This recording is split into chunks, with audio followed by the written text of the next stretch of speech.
These are the highest graded offensive players against the Seahawks by Pro Football Focus. David Njoku, the top one, 88.2. Kareem Hunt, just under 80. Amari Cooper, 78.8. Then you go Posick. James Hudson filling in, did a nice job. Teller and Batonio. Njoku was he was really good, and they found a way to get him the ball and get him involved, and he made a lot of big plays.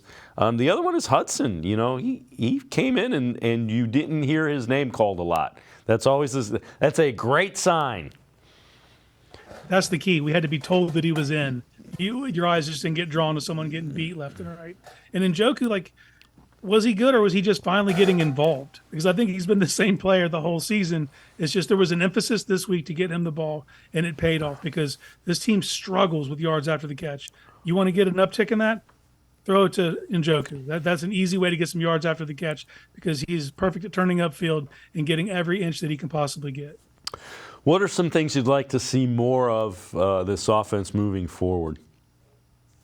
Well, we've seen that's a big key is the Njoku stuff. Like, I think getting him involved because that gives your quarterback easy options and he can provide mismatches. And he's an excellent blocker, so they have to respect him. He's not a receiving tight end. He's a two-way player. So to get him involved opens everything up. And his offensive line is starting to actually – you saw those grades. Most of the best players were all on the offensive line. It's because they're performing well. And when that happens, you start to be able to get your running game going. And that is a quarterback's best friend.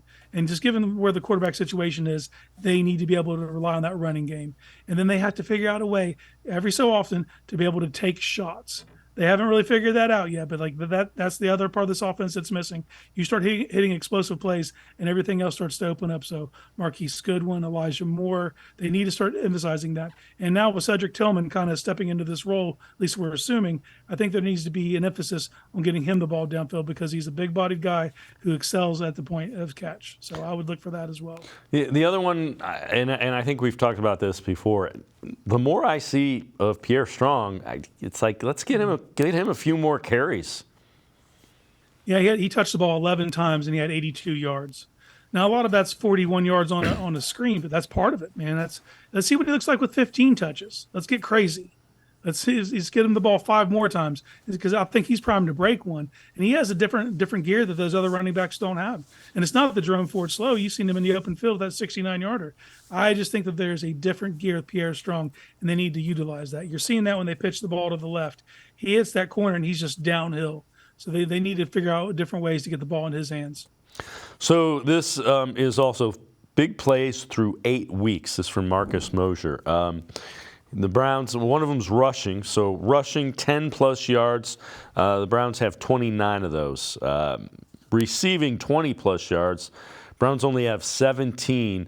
That is better than only 7 other teams. Total is 46. They're tied for 13th in the NFL, so kind of middle third. But the eye-opening one is they're not getting the ball downfield. I guess, you look at it and they've had a guy that's been banged up in Deshaun Watson. He's played pretty well in one game. And you had DTR and you've had P.J. Walker. So I guess that explains it. But again, you got to find a way to get the ball downfield. Yeah, just the lack of explosive plays condenses everything. And even with inconsistent quarterback play, they have to be able to find ways to get someone up on that third level. And they have the speed to do it in certain players. We're not seeing it develop. And as long as you're playing like that, defenses can just congest everything down. And then it just makes it more difficult to operate your normal running game, to operate your short passing game if teams don't respect your ability to get deep. So they have to find ways to take shots. And you can't just throw it to throw, but you got to have manageable downs and distances, catch people off guard, and get someone deep. And after you do that 1 or 2 times a game, then you start to see the defenses approach you differently. But until they earn that respect, defenses are going to be able to just bog everything down.